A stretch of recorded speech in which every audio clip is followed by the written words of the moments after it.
धडा दुसरा. अर्थसाक्षरता कशासाठी?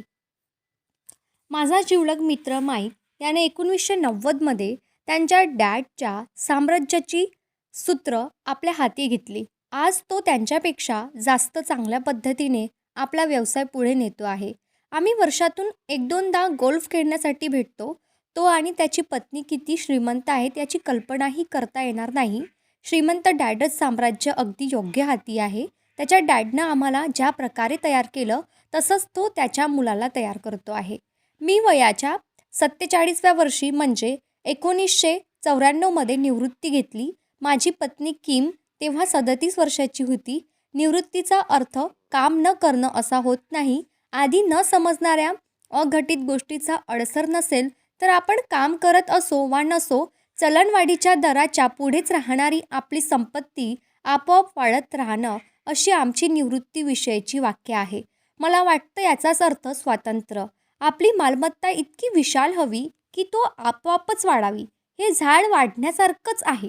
अनेक वर्ष तुम्ही त्याला पाणी घालत राहता आणि एके दिवशी त्याला तुमची गरज भासत नाही. त्याची मूळ खूप खोलवर गेलेली असतात. नंतर ते झाडच तुम्हाला सावली देतं. माईकनं त्याच्या साम्राज्य चालवण्याचा आणि मी निवृत्त होण्याचा निर्णय घेतला. जेव्हा जेव्हा मी लोकांशी बोलत असतो तेव्हा मला काही प्रश्न हमखास विचारले जातात.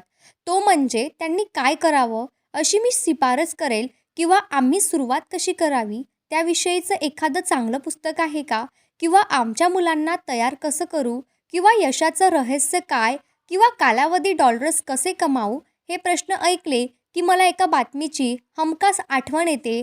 ती बातमी अशी: सर्वात धनाढ्य व्यावसायिक 1923 साली शिकागो शहरातल्या एजवॉटर बीच या हॉटेलमध्ये अमेरिकेचे मोठे नेते आणि काही श्रीमंत उद्योगपती यांच्यात एक बैठक झाली. त्या बैठकीला सर्वात मोठ्या स्टील कंपनीचे प्रमुख चार्ल्स श्वाब, जगातील सर्वात मोठ्या सार्वजनिक संस्थेचे प्रमुख सॅम्युअल इन्सल, सर्वात मोठ्या गॅस कंपनीचे अध्यक्ष Howard Hobson, international match company त्यावेळच्या जगातील सर्वात मोठ्या कंपनीचे अध्यक्ष Ivar Kreuger, bank of international सेटलमेंटचे अध्यक्ष लिओन फ्रेजर, न्यूयॉर्क स्टॉक एक्सचेंजचे अध्यक्ष Richard Whitney, Arthur Cotton and Jesse Livermore हे सर्वात मोठे सट्टेबाज आणि अमेरिकेच्या मंत्रिमंडळातील मंत्री अल्बर्ट फॉल असे दिग्गज हजर होते. 25 वर्षांनंतर यापैकी 9 जणांची काय परिस्थिती होती?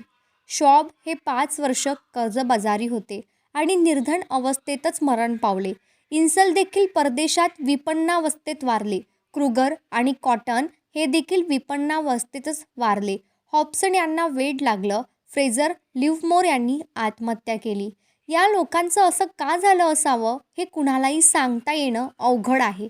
या बैठकीचं साल होतं 1923. शेअर बाजार कोसळून महामंदी आली. 1929 साली या मंदीचा या लोकांच्या आयुष्यावर खूप खोलवर परिणाम झाला असेल अशी माझी तरी अटकळ आहे. सगळ्यात महत्त्वाचं म्हणजे आपण ज्या काळात राहतो तो याहीपेक्षा जास्त जलद गतीने बदलणारा आहे.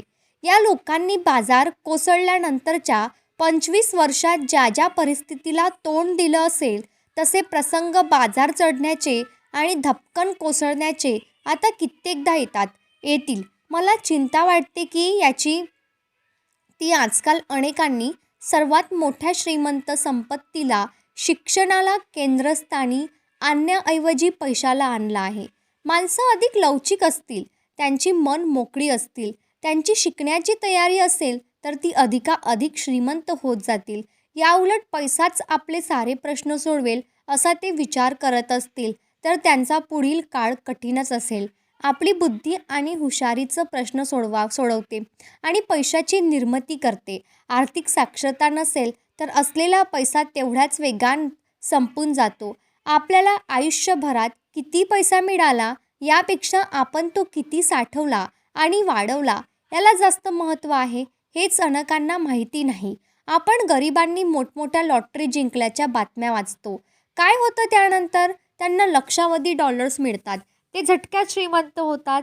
त्याच वेगानं त्या पुन्हा पहिल्या ठिकाणी येऊन पोचतात. व्यावसायिक ॲथलीटच्या कथाही त्यांना आपल्या कानावर येतात. वयाच्या 23-24व्या वर्षी ते लक्षावधी डॉलर्स कमवतात आणि 34व्या वर्षी बेघर असतात. एखादा पुलाखाली झोपत असतात.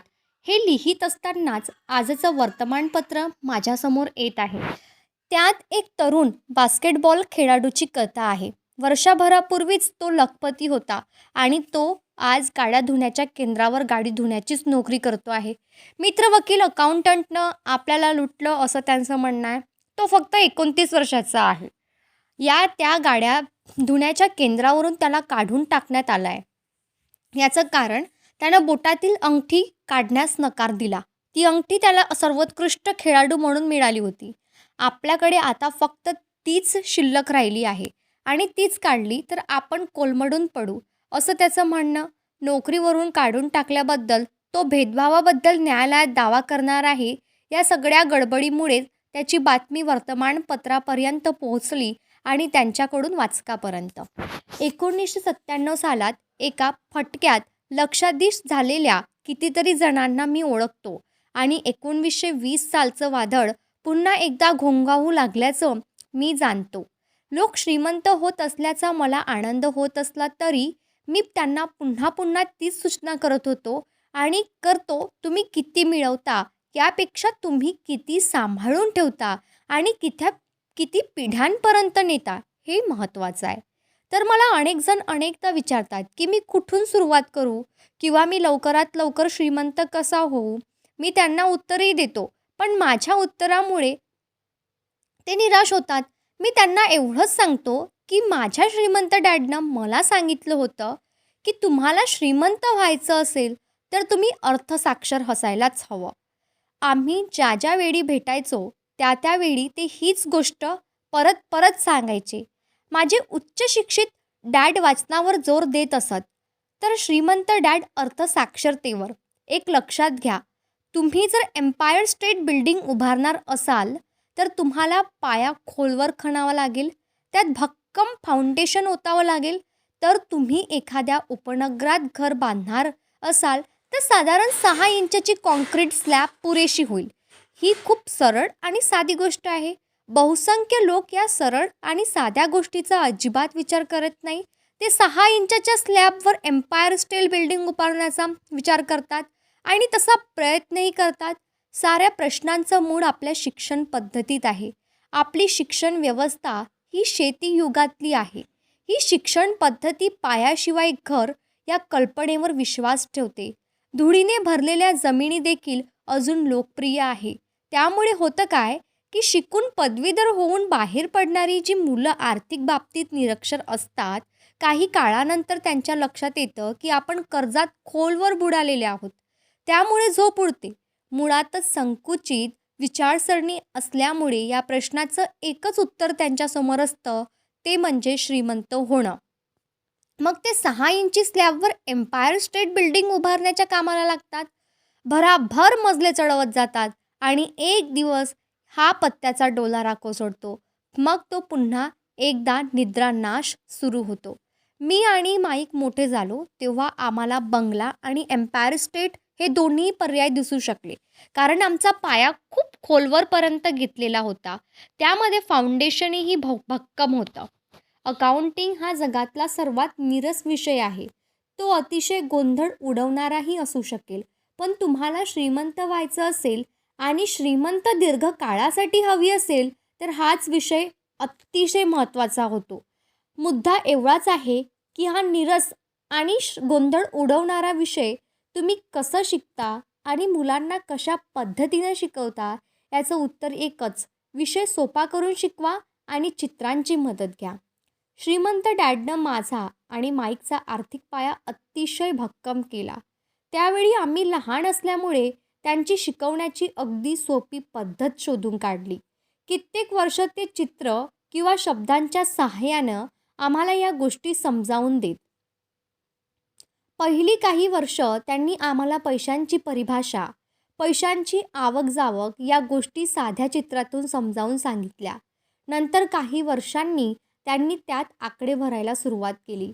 आज माईक हा अतिशय गुंतागुंतीच्या आणि अत्याधुनिक अकाउंटिंग पद्धतीचा तज्ज्ञ आहे. त्यांना अब्जावधी डॉलर्सचा कारभार सांभाळायचा असल्यामुळे ती त्याची गरजही आहे. मी तितका आधुनिक नाही कारण माझं साम्राज्य छोटं आहे. आमच्या दोघांचा पाया मात्र तोच आहे. पुढील पानांमध्ये मी माईकच्या डॅडनं आमच्यासाठी काढलेली रेखाचित्र देतो आहे. ती खूप साधी आणि सोपी वाटली तर याच चित्रांनी 2 लहान मुलांचा पाया भक्कम केला. त्याच आधारावर त्यांनी संपत्ती निर्माण केली हे विसरू नका. नियम क्रमांक 1. तुम्हाला मालमत्ता व कर्ज यातला फरक कळणं आवश्यक आहे आणि मालमत्ता खरेदी करायची आहे ते समजलं पाहिजे. श्रीमंत व्हायचं असेल तर हे माहीत असायलाच हवं. हाच आहे एक नियम क्रमांक 1. तो कदाचित तुम्हाला खूप सोपा आणि हास्यास्पदही वाटेल, पण तो किती गंभीर आणि महत्त्वाचा आहे याची बहुसंख्यांना कल्पनाच नसते. ते आर्थिक स्तरावर झगडत असतात कारण त्यांना मालमत्ता आणि कर्ज यातील फरकच माहीत नसतो. श्रीमंत लोक मालमत्ता मिळवतात, गरीब आणि मध्यमवर्गीय कर्ज मिळवतात आणि तीच आपली मालमत्ता असल्याचं समजतात. जेव्हा श्रीमंत डॅडनं आम्हाला हेच समजावून सांगितलं होतं तेव्हा आम्हाला वाटलं की ते गंमत करत आहेत. त्यावेळी आम्ही पौगंडावस्थेत होतो आणि श्रीमंत होण्याचं गुपित सांगण्याची वाट पाहत होतो. त्यावर त्यांनी उत्तर दिलं होतं की हे इतकं सोपं होतं की पचनी पडणं अवघड गेलं. आम्ही त्यावर बराच वेळ विचार केला. मालमत्ता म्हणजे काय? माईकने विचारलं. त्याचा विचार आत्ताच करू नका, डॅड म्हणाले. आधी मी सांगितलेली गोष्ट मनात खोलवर झिरपू द्या. तुम्ही तर तो साधेपणा पूर्णपणे समजावून घेतलात तर तुमचं आयुष्य आर्थिकदृष्ट्या सुखावह होईल. ही कल्पना अगदी साधी असल्यामुळेच चटकन लक्षात येत नाही. म्हणजे तुम्हाला असं म्हणायचं आहे का की मालमत्ता म्हणजे काय हे आम्हाला समजायला हवं? ते समजलं आणि आमची मालमत्ता जमवली की आम्ही श्रीमंत होऊ? मी विचारलं. होय, इतकं सोपं आहे ते, त्यांनी उत्तर दिलं. हे जर इतकं सोपं आहे तर प्रत्येकजण श्रीमंत का होत नाही? मी विचारलं. श्रीमंत डॅड हसले आणि म्हणाले, कारण लोकांना मालमत्ता आणि कर्ज यातला फरकच समजत नाही. मग मी त्यांना विचारलं होतं की मोठी माणसं इतकी मूर्ख कशी असू शकतील? हे जर इतकं सोपं आहे आणि इतकंच महत्त्वाचं आहे तर प्रत्येकाला शोधून काढावंसं का वाटत नाही? आमच्या या श्रीमंत डॅडला मालमत्ता आणि कर्ज यातला फरक समजावून सांगायला फक्त काही मिनिटे लागली. तीच गोष्ट मी मोठ्या झाल्यावर इतर मोठ्या लोकांना समजावून सांगताना मला अडचण येऊ लागली. मोठी माणसं हुशार असतात पण बहुतेक वेळा या कल्पनेतील सुबोधता त्यांच्या नजरेतून निसटते. त्यांना वेगळ्या पद्धतीनं शिक्षण मिळालेलं असतं. त्यांना bankers, accountant, real estate agents, अर्थसल्लागार यांच्याकडून त्यांना माहिती आणि सल्ला मिळत असतो. त्या सगळ्यांनी सांगितलेलं विसरून जा, पाटी कोरी करा आणि मी जे काही सांगतो आहे ते ऐका. हे सांगणंच अवघड असतं. या बुद्धिमान मोठ्या माणसांना असं वाटतं की अशा सोपी गोष्टींकडे लक्ष देण्यात काहीच अर्थ नसतो. श्रीमंत डॅडचा किस या संकल्पनेवर विश्वास होता. या किसचा अर्थ आहे कीप इट सिम्पल स्टुपिड. त्यांनी आमच्यासाठी ही मोठी आणि महत्त्वाची तत्त्व सहज सोपी केली आणि त्यामुळे आमचा आर्थिक पाया भक्कम झाला. तरी देखील गोंधळ का उडतो? एखादी गोष्ट सहज सोपी असेल तर त्याचा पचका का होतो? एखादी व्यक्ती एखादी मालमत्ता विकत घेते पण प्रत्यक्षात ते कर्जच कसं असतं? या प्रश्नांची उत्तर मूलभूत शिक्षणातच सापडतील.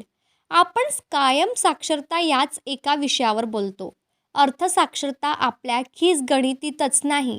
मालमत्ता आणि कर्ज या दोन्हीच्या व्याख्या आहेत आणि ते काही फक्त शब्द नाही. अगदी खरं सांगायचं तर आपल्याला गोंधळातच पडण्याची इच्छा असल्यास या व्याख्या पाहाव्यात. या शब्दांचा शब्दकोशातला अर्थ शोधावा. प्रशिक्षित अकाउंटंटला या व्याख्या समजतील पण सामान्य माणसाला त्या गोंधळातच पाडतील. आम्हाला 2 गोष्टी समजावून सांगताना श्रीमंत डॅड म्हणाले, मालमत्तेची व्याख्या म्हणजे काही फक्त शब्द नाहीत. त्यात संख्याही असते आणि तुम्हाला त्या संख्यांचा अर्थ समजला नाही तर तुम्ही ही मालमत्ताच आहे हे सांगू शकत नाही. हे कायम सांगायचो की अकाउंटिंगमध्ये फक्त संख्याच नाही तर ती संख्या काय सांगते हेही महत्त्वाचं असतं. शब्दांचंही तसंच असतं. शब्द हे काही फक्त शब्द नसतात, तर ते कथा सांगतात.